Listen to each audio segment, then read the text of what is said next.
Hi everyone. I just want to add to that video I did today about how the U.S. approves uh, of the idea of a greater Israel, and that is, to be honest, this is very much like how the U.S. has how it started out before they had war with Great Britain and then declared themselves as the United States of America, and even after that they've killed thousands upon thousands, possibly millions of Native Americans. They've subjugated them to similar treatment, actually, as to how the Israelis have done to the Palestinians, and to the constant the killing of them. Actually, the tactics are the same, one and the same. If you look at the history, American history, and how the U.S. Army would fight the natives. They would often use justifications like, "Here, this is the enemy. There's an enemy unit within the native population. We are going to." And if you are aiding them, the innocent natives, if you are aiding them, if you are helping them, we will destroy you as well. We will kill you all as sympathizers. So there was no mercy. There was no mercy for all the natives. And of course, they defeat them, they take their land, and they even put them onto land. They put them on reservations. What you have even today there are reservations, and these reservations, they have native police, Native American police. They have a system in place over there, but it's very much a land that's not.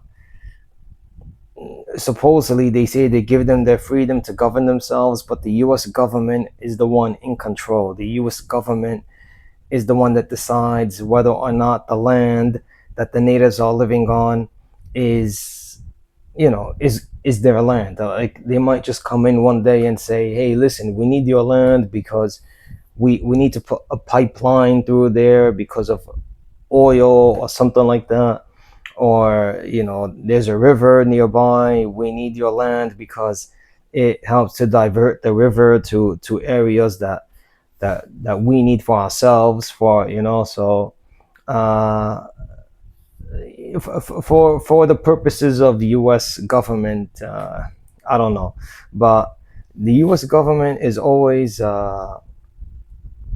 it's very much in line with, I mean, from before, with what the Israelis have been doing for decades. So it's no surprise really why they would not have any issues really with what Israel's doing, because the US has done it.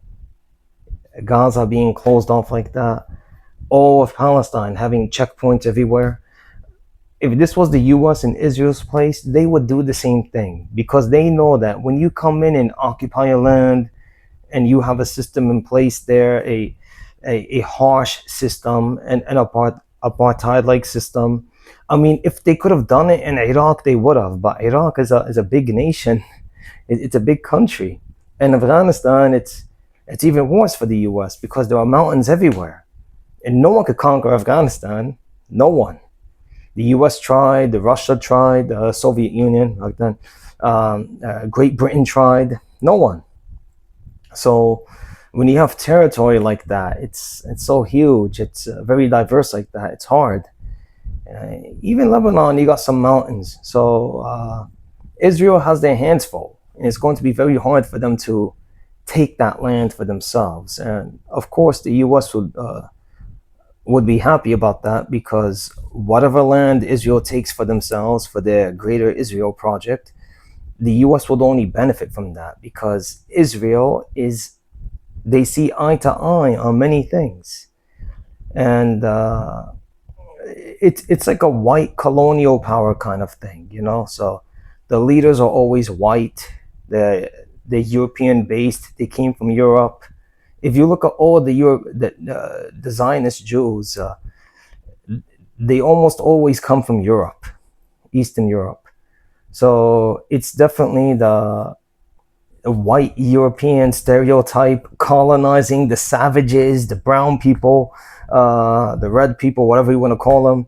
Uh, but that has been the case with Zionist Israel, the Zionist project, that they are white colonialists, but instead of the Christians spreading the Christian faith, the credo to save the savages, as they would call the Native Americans from before, it became more like, in this particular regard of Israel, it's more like, oh, these are savages beyond saving, and we must get rid of them or push them out, because if we don't do that, there's always going to be war. So this is a kind of different playbook, but you are still seeing the same end result, however, where you push them off the land and then you take it for yourself.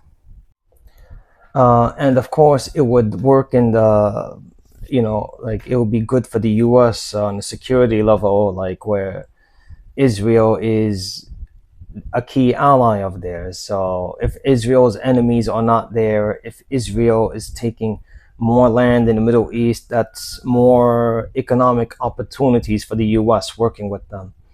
And of course, security, like we have an ally over there, that we have less enemies over there. There will be dominance from an imperialistic standpoint uh, for Israel and the U.S. working with them.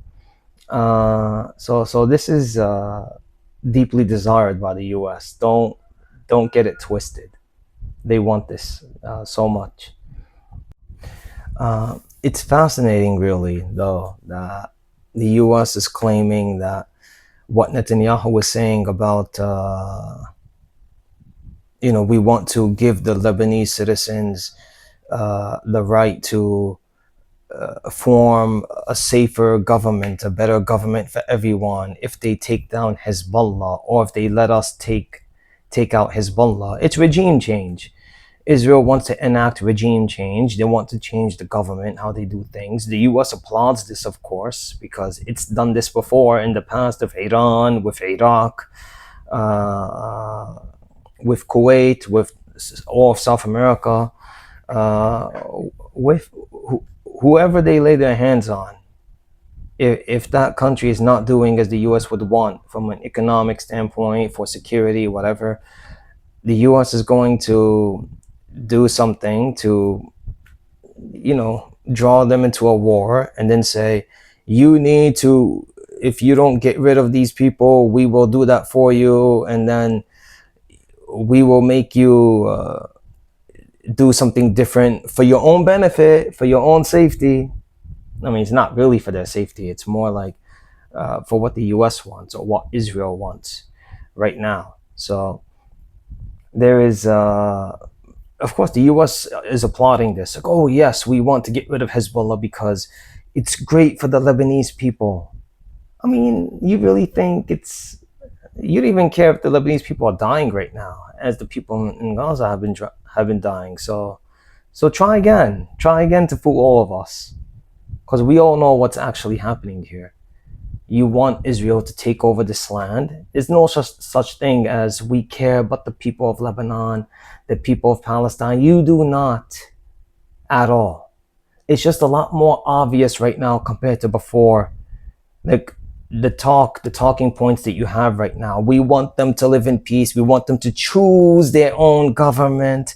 You're not even giving them a choice. You're taking down parts of a government that you don't like, that you despise, or not despise. It's just because they make it harder for you to run things over there.